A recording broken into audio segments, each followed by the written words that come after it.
Presented by Adi Shakti Films.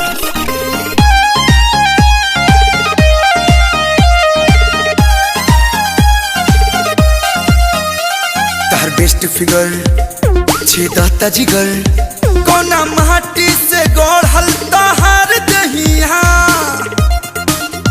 प्यारा मुखड़ा गोरी चांद के टुकड़ा गोरी तो से लागल बाटे हमार नहिया है गर्मी में चाभे वाला ठंडा में दागे वाला कोल्ड स्टोर के बर्फ लागलू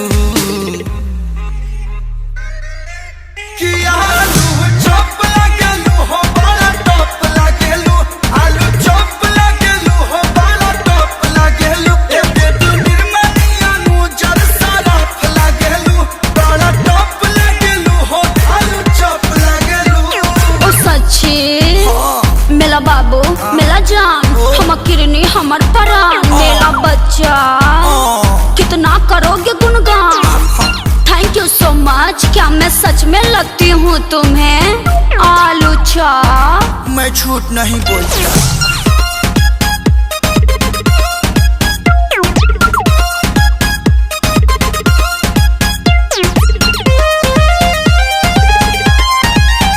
तोहर खुलल खुलल केसिया करत बाई सारा एगो बात कहे के मन करे बाकी डरता दिलवा बेचारा उठावा से मधु छुएला झुमी झुमी बलिया गाली छुएला केहू जेता केला दाती अंगुरी काटेला हिट बारू तू तो न फलप लगलू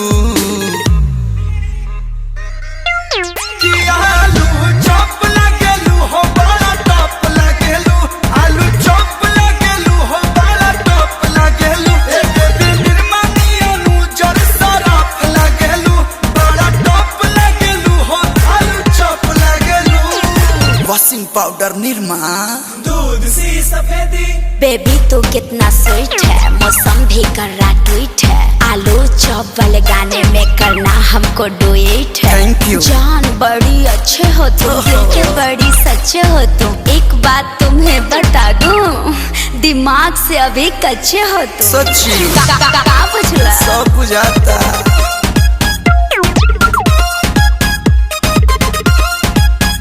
दिल को हत बाटे थैंक यू वो अद्भुत भगवान के जे मालिक बन गईनी अतना सुघर सामान के ई जमाना जे करप मरेला उ प्यार तो कलुआ से करेला दुधिया गोराई तू हर जान लेके जाई हमार जीते वाला तू तो वर्ल्ड कप लागेलू